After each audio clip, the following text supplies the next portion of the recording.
भ्रष्टाचार की एक 32 मंजिला इमारत जिसे 40 मंजिला तक का अप्रूवल प्राप्त था, जो शायद अगर देश के कुछ नागरिक या अगल बगल रहने वाले फ्लैट्स के कुछ नागरिक अगर उनको कानून में विश्वास नहीं होता या फिर वो अपने व्यस्त समय से निकालकर कानून के दरवाजे तक नहीं गए होते, अदालतों के दरवाजे तक नहीं गए होते, उन्होंने इतनी मेहनत से ये केस नहीं लड़ा होता, तो शायद वो 40 मंजिला इमारत बन के खड़ी होती। और जो नज़ारा कल हम सब ने देखा 9 सेकंड में, जो पूरी 32 मंजिला इमारत ढह गई, वो भ्रष्टाचार की इमारत ढह गई। लेकिन उस इमारत के ढहने के साथ साथ सोशल मीडिया पे तमाम तरह के सुझावों की और तमाम तरह के शिकायतों की बाढ़ आ गई। बहुत सारे लोग ये जानना चाहते हैं, ये कह भी रहे हैं कि क्यों नहीं उस इमारत को किसी अस्पताल, किसी स्कूल में या किसी अन्य ऐसे चीज़ों में कन्वर्ट कर दिया गया, उसको गिराने से किसी का क्या फ़ायदा हुआ। नमस्कार, न्यायशाला के आज के सेशन में मैं यही आपको बताने की कोशिश करूंगा कि आखिर क्यों कोई और विकल्प नहीं बचा था उस इमारत को गिराने के अलावा।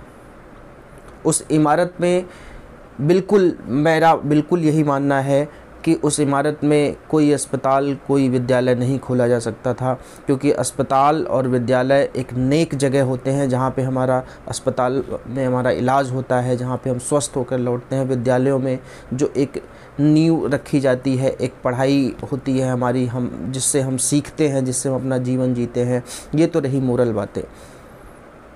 दूसरा मैं आता हूँ लीगल पॉइंट्स पे कि आखिर क्यों वो इमारत ढहाना ही एक विकल्प था। हाई कोर्ट ने भी जो 2014 में एक फ़ैसला दिया कि इसको ढहा दिया जाए, फिर सुप्रीम कोर्ट ने भी उसको बरकरार रखा। 31 अगस्त 2021 को यही सेम फैसला दिया।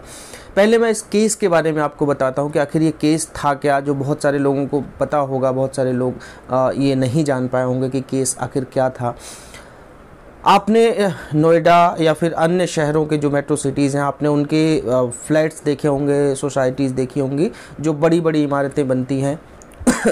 तो मामला ये था कि 2 बड़ी बड़ी इमारतें ऑलरेडी एग्जिस्टिंग थी, उसके बीच में जहाँ पे वो पार्क के नाम पे अलॉट हुआ था, उसके बीच में इसने 2 ट्विन टावर खड़े करने की सुपरटेक बिल्डर ने कोशिश करी और वो उसमें कामयाब भी हुआ। पहले 14 फ्लोर का उसको अप्रूवल भी मिला, फिर 2004 में, फिर 2006 में उसने एक्सटेंशन लिया, इसको 20 मंजिला कर लिया। फिर उसके बाद 2012 में फिर से एक्सटेंशन मिलता है उसको 40 फ्लोर तक का। तो जो अगल बगल के रेजिडेंट्स हैं उनको एहसास हुआ, ये लगातार बननी शुरू हो गई थी। 2012 में उनको एहसास हुआ कि वो उनके घरों में धूप ही नहीं आती, क्योंकि जब आपके बगल में एक इमारत खड़ी है, आपकी 12 फ्लोर की इमारत खड़ी है, आपके बगल में 20 फ्लोर की इमारत खड़ी कर दी जाए या 32 फ्लोर की इमारत खड़ी कर दी जाए, तो ऑब्वियस सी बात है आपकी खिड़कियों से ना धूप निकलेगी, ना हवा आएगी, आप एक कोठरी में बंद होते हुए प्रतीत हो जाएंगे। तो वो लोग कोर्ट गए, उन लोगों ने कोर्ट में गुहार लगाया कि ये जो इमारत है, ये इसके बनने की वजह से हमारा ये इशू हो रहा है, हमको ये हवा पानी हमारा बंद हो जा रहा है, धूप बंद हो जा रही है।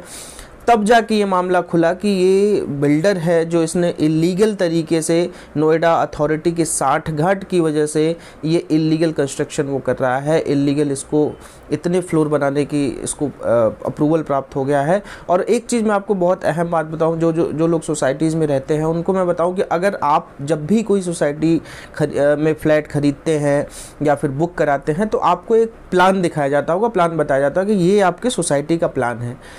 उसके बाद अगर बिल्डर उस सोसाइटी में कोई भी चेंज करता है, कुछ भी उसको चेंज करना होता है, तो ये यूपी अपार्टमेंट एक्ट 2010 जो है वो उसको मैंडेट करता है कि आपको 2/3 बायर का कंसेंट लेना होगा। जैसे मान लीजिए कि एक अपार्टमेंट में 100 फ्लैट्स हैं, तो कम से कम 2/3 उसका जो भी होगा उसके लोगों से आपको वो दिखाना पड़ेगा कि हमारा जो स्ट्रक्चर था अपार्टमेंट का, वो हम स्ट्रक्चर अब ऐसे नहीं ऐसे कर रहे हैं, आप लोगों का कंसेंट। जब तक वो कंसेंट नहीं देंगे, वो कंसेंट ले जाके अथॉरिटी को देता है, फिर अथॉरिटी का अप्रूवल चाहिए होता है, तब जाके वो चेंज होता है, अगर कोई भी चेंज करना होता है। इसमें इन सारे नियमों को ताक पर रख के इलीगल तरीके से नोएडा अथॉरिटी के जो भी उस समय के अधिकारी रहे होंगे या उस समय जो भी सरकार रहेगी, उन मंत्रियों को पैसा खिलाकर ये इलीगल अप्रूवल लिया गया। उसके बाद इलाहाबाद हाई कोर्ट ने 2 साल की सुनवाई में 2014 में ये फैसला दिया कि नहीं, ये जो है इलीगल कंस्ट्रक्शन है, इसको गिरा देना चाहिए। फिर वो बिल्डर सुप्रीम कोर्ट गया। सुप्रीम कोर्ट ने हालांकि उस ऑर्डर पे पहले स्टे लगा दिया और बिल्डर को कहा कि आपने जो भी लोगों का पेमेंट लिया है वो इसके नाम पे, पार्क के नाम पे, या फिर जो भी लोगों की बुकिंग है आप जो इसमें बना रहे हैं सबको आप रीपेमेंट करिए।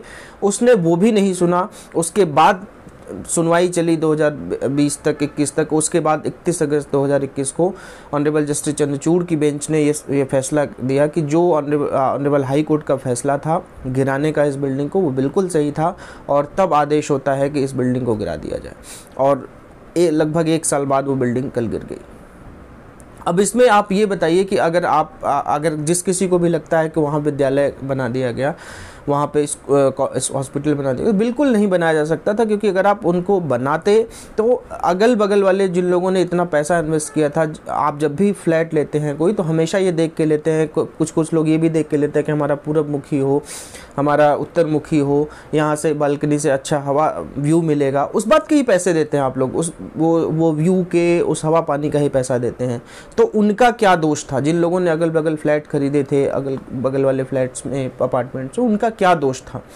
किसी और के गलत काम के लिए वो जीवन भर क्यों? क्योंकि आप जीवन में एक बार ही लेते हैं लगभग जो हम मिडिल क्लास के लोग हैं, तो उनका क्या दोष था? उनके उस बिल्डर के इलीगल एक्टिविटी के लिए उनको जीवन भर क्यों ऐसा काल कोठरी जैसा रखा जाता? तो ये बिल्कुल सही फैसला था। जो लोग भी इस केस के बारे में नहीं जान रहे थे, कृपया इस केस के बारे में पढ़िए। ये वीडियो भी मैंने इसीलिए बनाया है, आप लोग देखिए। आज के सेशन में बस इतना ही। धन्यवाद। जय हिंद।